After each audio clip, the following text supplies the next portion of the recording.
Most metals in the Earth's crust are combined with other elements. Just a second. Combined with other elements, and the individual compounds are known as minerals. For example, we call this mineral pyrite, and this is made up of iron and sulfur. Or this one, magnetite, this is made up of iron and oxygen, the formula of Fe3O4.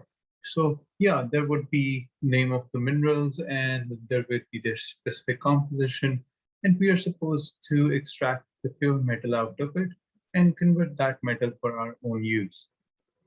Now, in the ore is a sample of the rock that contains enough of the mineral for it to be worthwhile to extract the metal out of it. Most metals are extracted from ores found in the Earth's crust. Now, as in the previous chapter, we divided the metals into three categories: the most reactive ones, the moderately reactive ones, and least reactive ones. So a very few are very unreactive metals, such as silver or gold.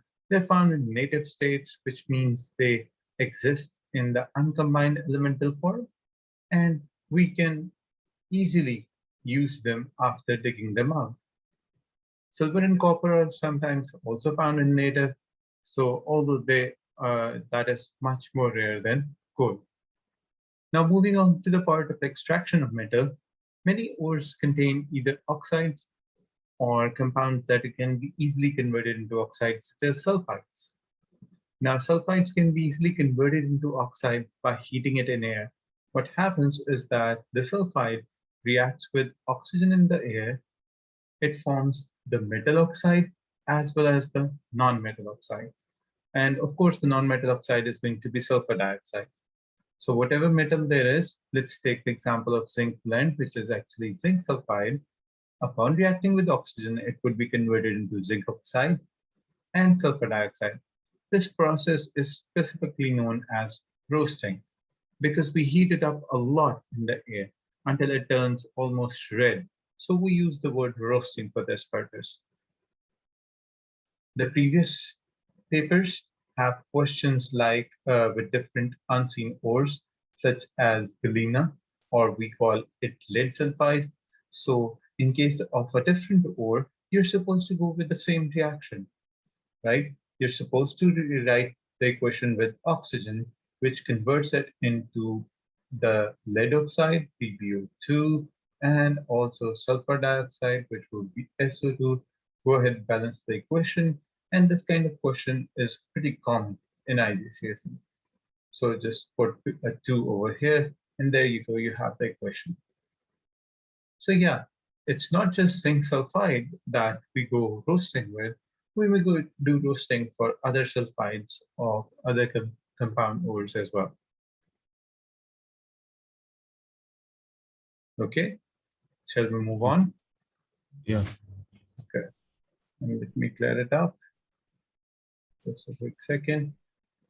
All right, so remember that this point tells you that roasting is an oxidation reaction. To obtain the metal from the oxide, we then have to remove the oxygen. Removal of oxygen is the reduction reaction. So first we go with oxidation to get the oxide of metal, and then we go with reduction to convert it into pure metal. Metal exists as positive ions in their ionic compounds, and to produce the metal, you would have to add electrons to the positive ion. Addition of electrons is also called reduction. So whether you look at it this way that it removes the oxygen, or whether you look at it this way that it is addition of electrons, both ways, the definition or the word reduction defines it better.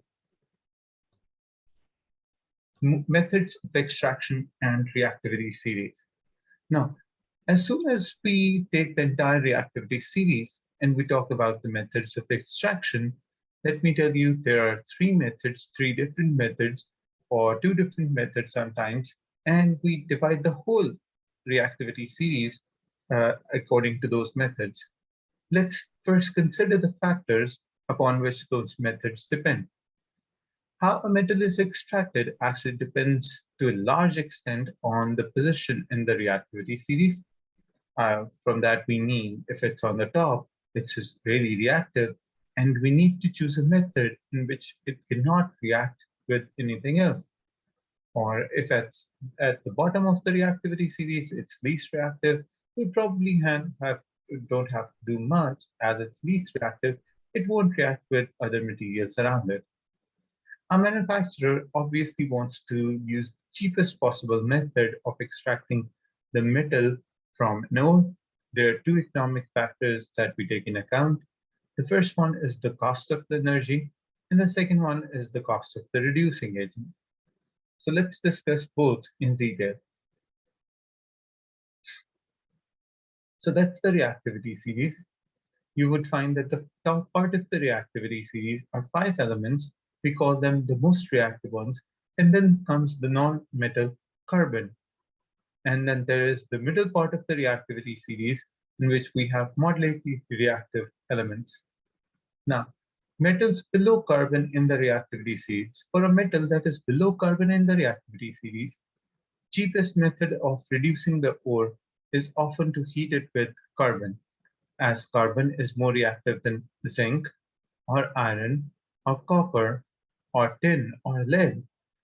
Carbon would easily be able to displace it in a reaction. How can we understand that? Let's take an example. Let's take the example of an iron oxide for this equation. The extraction of iron is a very good example. One of the main ores of iron that have a high percentage of iron is iron 3 oxide, the formula to which is Fe2O3. The iron can be extracted out by heating with carbon, pure carbon. We call it pure carbon. We may also call it coke. The word can be written like this. So pure carbon reacts with it, takes the oxygen out in the form of carbon monoxide, and we are left with iron only, pure iron. Carbon is higher in the reactivity series than iron. That's the reason why this reaction actually occurs. So carbon is higher in the reactivity series, and it will take the oxygen away from the iron oxide, and this is a redox reaction. The iron 2 oxide is reduced to iron, pure iron, and the coke or carbon in this reaction is actually oxidized to carbon monoxide. So in this reaction, this carbon is acting as a reducing agent because it reduces the iron 3 oxide into pure iron. So we call it the reducing agent. And actually carbon is a very good reducing agent when it comes to extractions of metals. Uh, Iron is just one example. We can do the same thing with zinc, with lead, with tin, so on and so forth, for all the metals that we call moderately reactive. So moving on, the extraction of iron is carried out in a blast furnace. Blast furnace is the whole industry that makes sure that you go with this reduction reaction, take the iron 3 oxide, burn it with carbon. The carbon should be able to take the oxygen out of that oxide, convert it into carbon monoxide, and you're left with iron. The reaction is so much exothermic that this iron is taken out in the liquid form, as you can see the state symbol next to it. The process is a bit more complicated than what we have shown over here. Other reactions also occur, and the main reducing agent is finally carbon monoxide. All right, so this carbon monoxide will take more oxygen out of the iron oxide and will be converted into carbon dioxide. So whatever, even this reaction occurs or this one, in both the cases, iron 3 oxide is converted into pure iron, whether your reducing agent is the pure carbon or carbon monoxide. The same reaction occurs. So it's pretty easy for us to go with this reaction because in both the cases, iron 3 oxide is converted into iron. Fair enough? Okay. Okay, so the further details on next page, I guess, would make more sense about this reaction because they are going to discuss the blast furnace in a lot more detail. Let's take a look at the entire diagram of blast furnace. Starting from the top, you would see at the top we have the place to enter all the raw materials.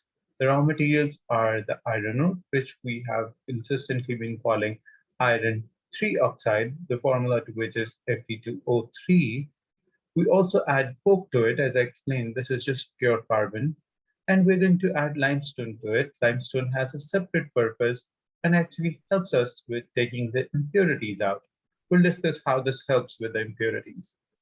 Now, let's start from the bottom then. After entering the raw material from the top, what we make sure is that we send hot air blasts from the bottom. So the raw material is going down, the hot air blasts are going up, and they come in contact with one another. Now the hot air blasts, as you can see the temperature over here, are around 1800 degrees centigrade hot.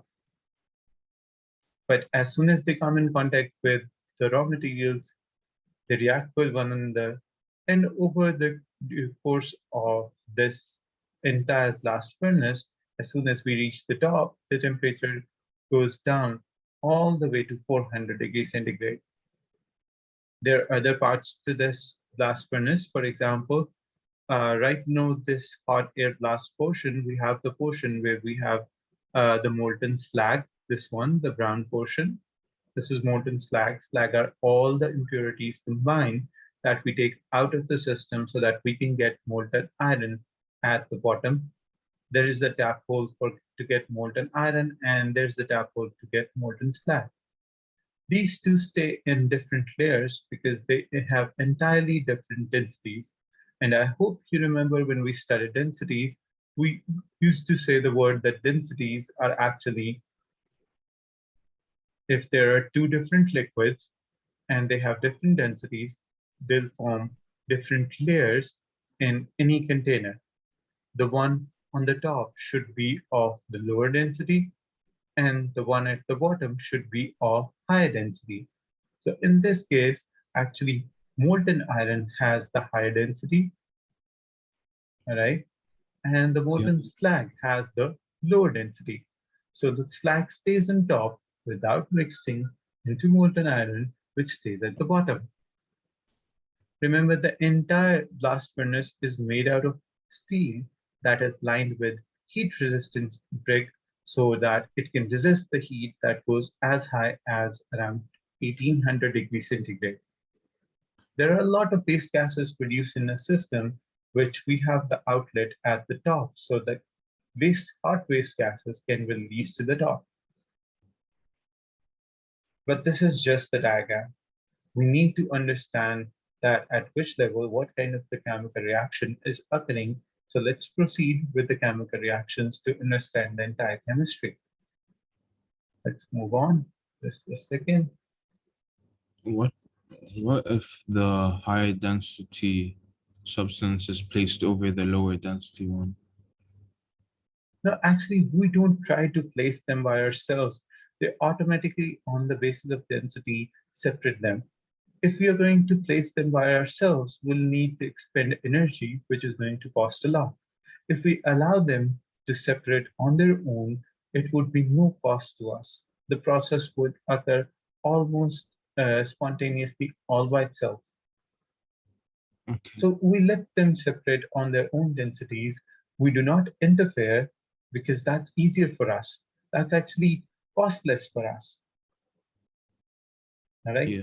Remember, during this entire chapter, we'll be discussing many different industries, and the sole purpose of the industry is to make profit, is to make more money. So Yeah. everything we will be doing has a separate financial perspective. We'll look at from the perspective of money, and we have two very simple rules. We spend as little money as we can, and we try to earn as much profit as we can. So these two simple rules are actually the ground rules for any industry. And apart from these rules, the third rule is to get to the maximum purity or the maximum quality of the product. So these three ground rules actually makes it very easy for us to understand everything that we do in an industry, right? Yeah. Okay, so let me just simply raise it up, forward. So what happens to the metals above the carbon in the reactivity series? Ores of the metal higher in the reactivity series than zinc can't be reduced using carbon at reasonable temperatures. This is because the metals are more reactive than carbon. And here we are actually talking about sodium, calcium, magnesium, Yeah. aluminum, and potassium. So carbon won't be able to take the oxygen away from the metal I oxide. think ours was only for gold, silver, and zinc, and copper, I mean, and zinc. No, actually, here what we are talking about is this part of the list. Let me just quickly clarify myself. Okay, anything above than carbon, these ones, Yeah. carbon cannot displace the oxygen out of them. Yeah. So But the ones potassium, before, sodium, calcium, correct. magnesium, and aluminum, right? So only copper, iron, and zinc can be displaced by copper.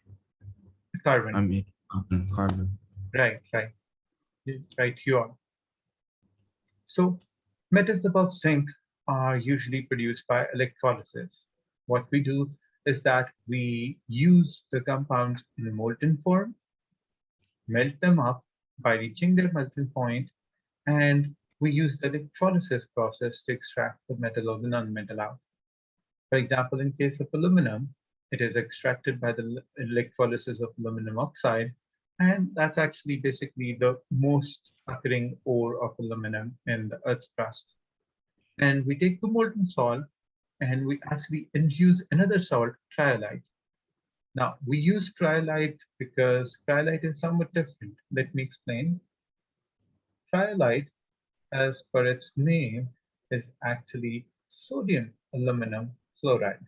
It has a different formula than the original compound. Now, why do we add this compound into Al2O3 is actually that we need Al2O3 at a lower melting point. This is essentially the same as the electrolysis of molten aluminum oxide. Cryolite is simply used to make the process more economical. Aluminum oxide melts over 2000 degrees centigrade. Its melting point, to be very exact, is around 2030 degrees centigrade. We dissolve molten cryolite into this substance because molten cryolite then acts as an impurity. And remember, the impurity can decrease the melting point. It decreases the melting point so much that it is brought down to around 1000 degrees centigrade, which is almost less than half of the temperature. This saves a lot of energy and therefore saves a lot of money. So a small amount of cryolite makes sure that the melting point is taken down all the way to around 1000 degrees centigrade. Because we need the molten salt, so we need to expend some energy. And a lot of energy would be required for 2000 degrees centigrade than for 1000. And we actually prefer 1000 degrees centigrade, saving a lot of cost in terms of fuel. Let's move on with the diagram. It's pretty easy, this one. As this is an electrolytic tank, the outer side of the electrolytic tank is actually a steel tank, and it is lined with heat-resistant bricks. Again, we're working around 1000 degrees centigrade temperature, so we need heat-resistant bricks. The inside, this black line, is actually the carbon lining, and it works as cathode.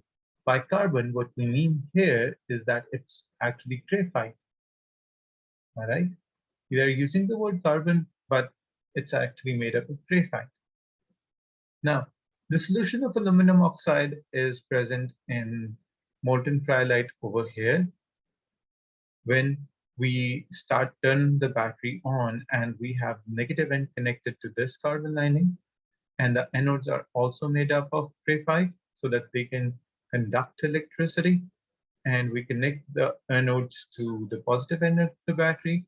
As soon as we turn the battery on, it starts extracting aluminum out of it, which actually gathers at the bottom, having a high density liquid aluminum as per this reaction, which is the reduction part of the reaction. And this occurs at cathode. Remember, this is a cation, and the cation is actually attracted to the cathode. This one is the anion being negatively charged, and anion is attracted to the anode. And when they reach over there, remember the anions lose electrons in an oxidation reaction. The same electrons travel to the cation, and the cations gain those electrons and go with the reduction reaction. Hence, we get pure aluminum and pure oxygen at the respective electrodes. The process requires huge amounts of electricity, which makes it expensive. A metal such as aluminum has to be extracted by electrolysis is much more expensive than the one like iron, which can be extracted by reduction with carbon, and reduction with carbon is actually a pretty cheap process. It's pretty inexpensive as compared to the aluminum process because electricity is very expensive. Despite the fact that aluminum is more abundant in the Earth's crust, the process for iron is less expensive for you, so we use more iron than we do aluminum. All right. Can you just like explain the electrolysis process again? The equations or how the structure is made up. No, just how it works. And Like how exactly it extracts the working is pretty simple. As soon as we melt aluminum oxide, it is converted into aluminum ions, which is Al plus 3, and oxide ions, which is, just give me a second, let me erase this one, and oxide ions, which are O negative 2. As soon as we turn the electricity on this part, this entire black lining has now negative charge. So this aluminum will get attracted to this one. Because it's positively charged, it gets attracted to the negative electrode. To the anode. To the anode, right. No, to the cathode. The negative electrode is actually cathode. The cations are attracted to the cathode. That's why they have the similar name. Okay, let me explain it over here. The cation, the aluminum, Al plus 3, this one goes to the cathode. What is a cation? Any positive ion is actually a cation. Okay. Cation is the name we give to positive ions. Okay. We go by this name because the start of this name is similar to the start of the name of the electrode, which is actually negatively charged. And we use the name anions. Anions is the name we give to any negative ion on the planet. And negative ions over here are oxide ions, and they would get attracted to the anode because the anode is positively charged. And it's pretty easy to understand that they'll go to their opposite charges getting attracted towards that.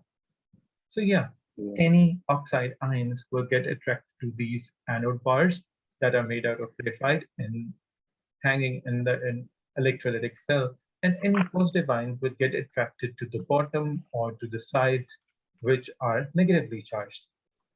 And this reactions occur over there. Oxygen loses its extra electrons, give them away in an oxidation reaction, and the same electrons travel through the battery all the way to the negative side, where they are gained by aluminum, and aluminum are converted from its ions to pure metal, which is actually liquid and stick to the bottom. All right? Wait, what happens after the aluminum is attracted to the cathode? It gains the electrons that were lost by oxygen. Yeah. So you can understand this way. Yeah, go ahead.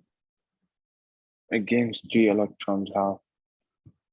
So oxygen goes to these electrodes, and here what happens to oxide ions, I mean, is that they are converted into oxygen non-metal by losing these electrons. Now, these electrons will literally travel through the wires to the battery all the way to the negative side and would come over here. Now, these electrons, remember these are electrons, will be gained by the aluminum ions that are present on the cathode, like this, and it would be converted into aluminum metal. Hence the equations, both of them. How is the electrons attracted to the negative side? Electrons actually do travel through the wires. The entire concept of electricity is about the electrons traveling. It's not that the electrons travel and get attracted to the negative side. It's actually the negative side is processed first, and as the electrons are given to aluminum, they actually become short of the electrons, and more electrons travel to that side, which actually is a part of the battery. This happens in a battery, that the electrons travel from one end to the other, and that traveling of electrons is something known as electricity, because electricity, by its very definition, is very fast movement of electrons. So isn't it only 2 electrons that travel to the aluminum? No, oxide ions will keep losing electrons. The electrons will keep traveling through the entire system.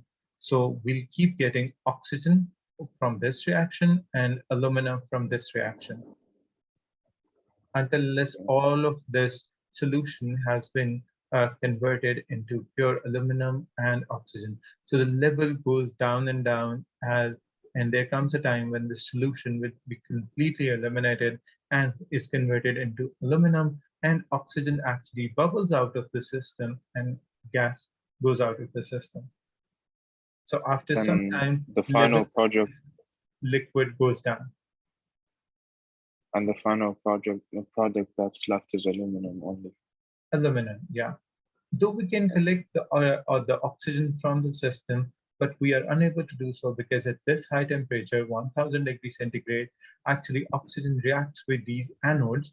As anodes are made up of pure carbon, the oxygen reacts with it and forms carbon dioxide. So we actually receive carbon dioxide more than we receive oxygen over here. However, nothing happens to aluminum. It does not react with anything nearby, and we get pure liquid aluminum at the bottom, molten aluminum, which was the sole purpose of this experiment. We never intended to keep the oxygen.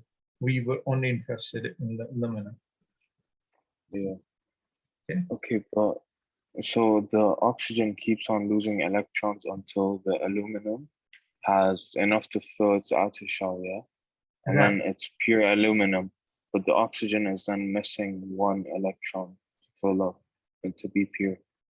What happens after that? Actually, it's a proper balance. Let me balance the entire equations for you. So what we usually write are these equations like this. That gives us oxygen plus it gives us 4 electrons.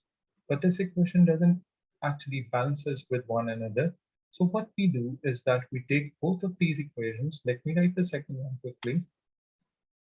And we multiply them by their number of electrons. Now we have 4 electrons over here and 3 over here.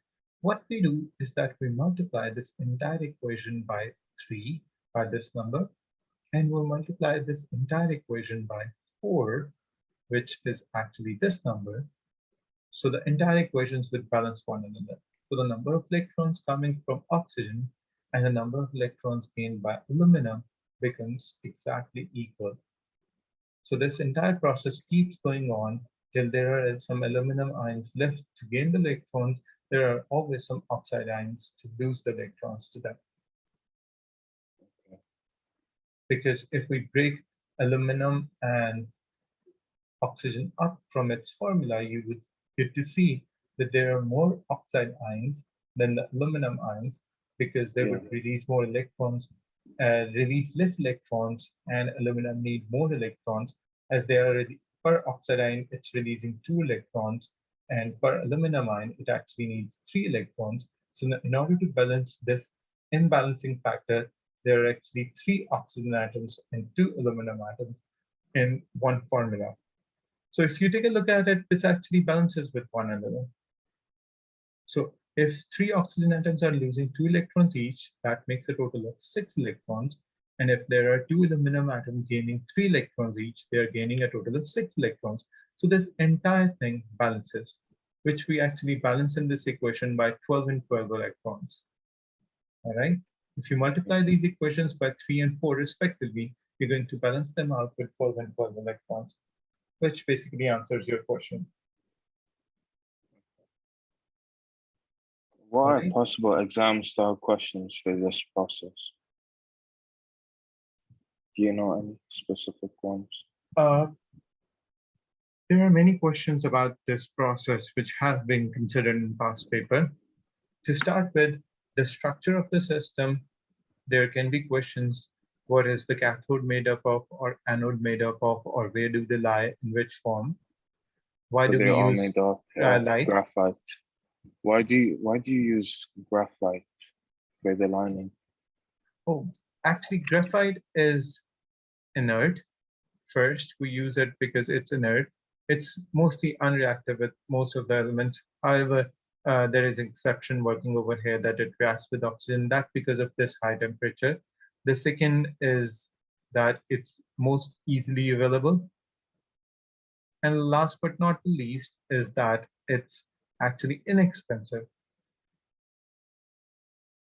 So even when this reacts with the oxygen produced at this temperature, we can always replace the anodes after regular intervals.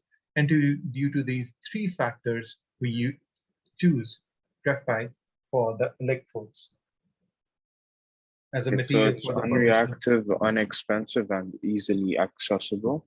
So those are the 3 reasons. Right. Those are the 3 reasons why we use graphite as a metal for our electrodes. Let me tell you one more thing over here. A good alternative to graphite is actually platinum. But when it comes to this name, this is extremely expensive. Platinum is one of the most expensive substances in the world. So on the other hand, graphite is pretty inexpensive. That's why we tend to prefer graphite over platinum. Okay. All right. Yeah. So any more questions before we move forward? No. Okay. Okay. Then let me set it up. And wait, what is a cryolite? It's just a solution. Yeah, it's just a compound that we use as an impurity. Remember, an impurity decreases the melting point or increases the boiling point. Here, the impurity is working as decreasing the melting point from 2000 degrees centigrade all the way down to 1000 degrees centigrade. So cryolite is just a solution used saves energy. Right, it saves a lot of cost. Okay, so it's less expensive too. Yeah. Right, right. We are preferring the use of cryolite just to save a lot of money in fuel costs, because to get to 2000 degrees centigrade temperature, we need to burn a lot of coal. However, a very good amount, hundreds of kilograms of coal are saved in the terms of fuel costs if we work at a low temperature such as 1000 degrees centigrade. All right. Okay. So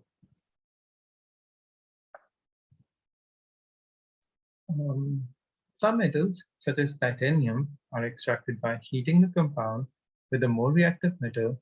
This is also an expensive method because the more reactive metal itself will have to be extracted by an expensive process first. So instead, electrolysis is a more viable option, right? Yeah. Let's move on to alloys. Alloys is actually a mixture of metal with other metals or non-metals.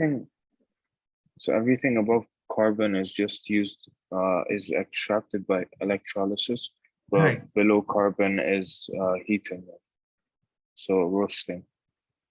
Right, below carbon it's heating with carbon. So there are only two methods. Right, right.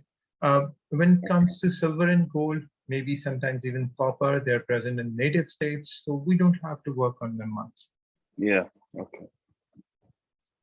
In case of copper, there is a separate refining method of copper, but I don't think that's a part of uh, Edexcel. There is a part of Cambridge, but that's not a part of Edexcel, I believe. Okay. Okay. So alloys. Alloy is actually a mixture of metal with other metals or with non-metals such as carbon. Why do we have to add other metal to one original pure metal? Because mixture sometimes have better properties than the pure metals. For example, we can make alloys to be harder than the individual metal, or we can make alloys to be stainless than the pure metal. For example, in an alloy, different metals have slightly different atomic sizes. So this breaks up the regular lattice arrangement and makes it more difficult for the layers of iron to slide over one another. This is something that we studied back in the metallic bonding chapter, that if they're of two Yeah. different sizes and when we try to push the layers so that the layers can slide over one another, they won't budge, they won't move, they won't slide because there would always be an atom with a greater atomic size resisting that force. We call them harder. So alloys are actually harder than the individual or constituent pure metals. Other common alloys include bronze, such as a mixture of copper and tin, or maybe stainless steel, an alloy of iron with chromium and usually nickel, or a mixture of copper and nickel, cupronickel, which are used to make silver coins. Now, bronze is there because it's harder than copper. Stainless steel is there because it does not get rusted.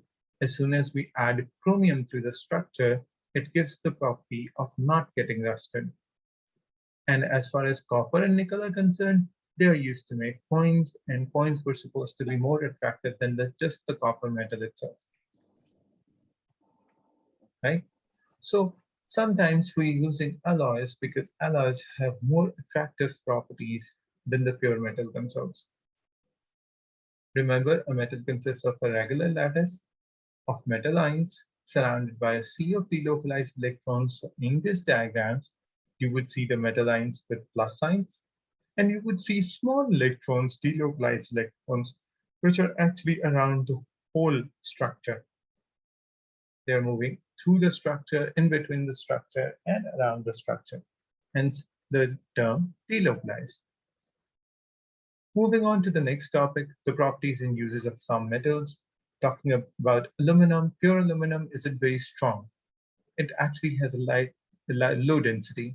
So aluminum alloys are commonly used.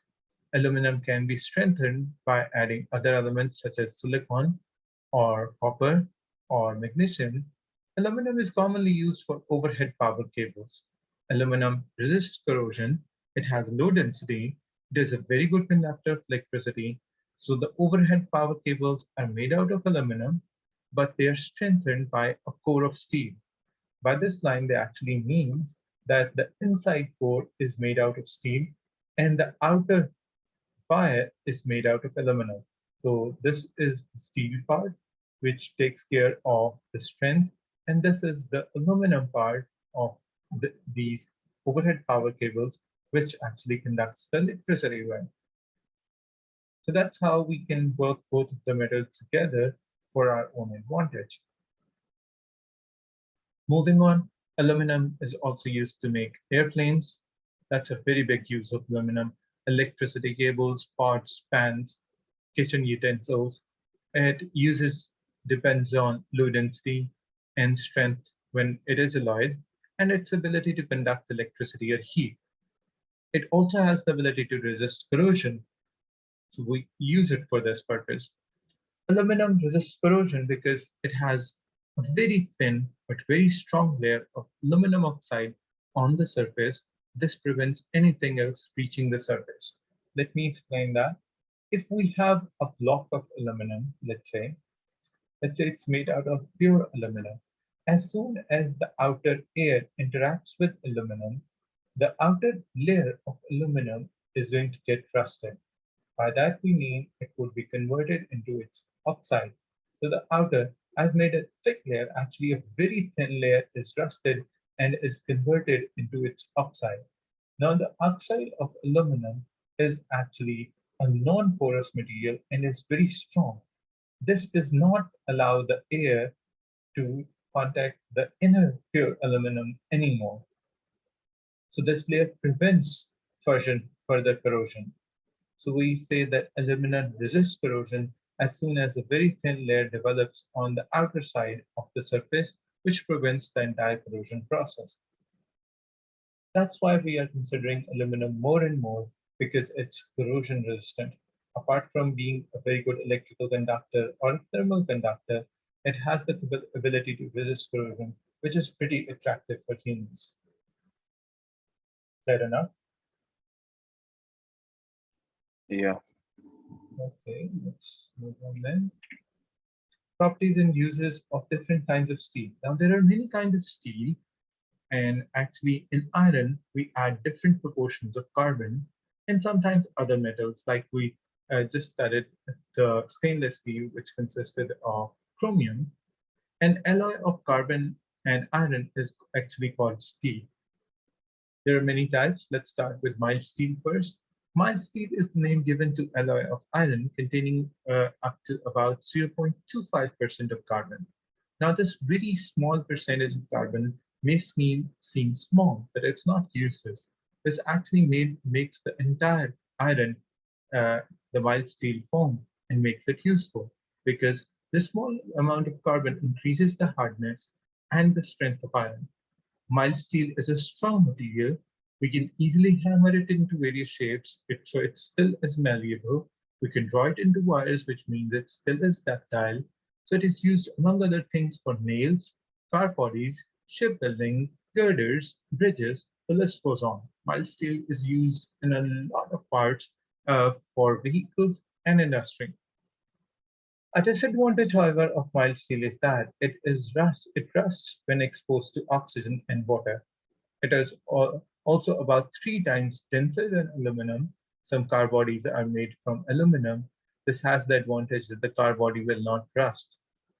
But because the car is lighter, less fuel has to be used. However, if you're going to go with mild steel, the car would be heavier, and of course it is going to use more fuel, and it has the disadvantage of getting rusted. But remember, those cars actually have, being heavier, go with less thrust in an accident. So everything that we use, whether it's mild steel or it's aluminum, has its advantages or disadvantages. All right. Talking about high carbon steel. High carbon actually consists of about 0.6 to 1.2% carbon. The amounts are variable for different purposes. High carbon steel is even more harder and more resistant to wear than mild steel, but more brittle. It is not as malleable or ductile, so we cannot make very many shapes out of it. It is used for cutting tools. High carbon steel also contains small amounts of manganese, such as cutting tools like these. Most of the chef knives are made out of high carbon steel. However, a lot of chef knives are also made out of stainless steel. So stainless steel is actually an alloy of iron with chromium and nickel. Now, chromium grants the power of not getting rusted, as I've explained before, and nickel actually gives it strength. So chromium forms a strong oxide layer in the same way as aluminum, and this oxide layer protects the iron as well.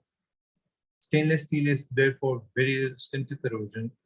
Uses include kitchen sinks, saucepans, knives, forks, gardening tools, but there are also major uses for it in the brewing, beer making, or dairy, milk and cheese production, chemical industries where corrosion-resistant vessels are essential. Stainless steel is significantly more expensive than mild steel. So here are the amount of carbons that we mix to form steel. Here are some uses summarized in a table, right? Moving on Yeah. to copper. Okay. Copper is used for electrical wiring because it is a very good conductor of electricity and is ductile. It's also used in pots and pans because it's at the same time a very good thermal conductor. It's very unreactive, so the food acids does not react with it, and it's very malleable. Copper was also used for water pipes because it was unreactive, so it did not react with hot or cold water, and it was malleable, so it took the shape of the water pipes. It is also used as surfaces in hospitals because it has antimicrobial properties. Microbes cannot work around copper, so it was malleable. It was used in surfaces in hospital, which actually finishes our chapter.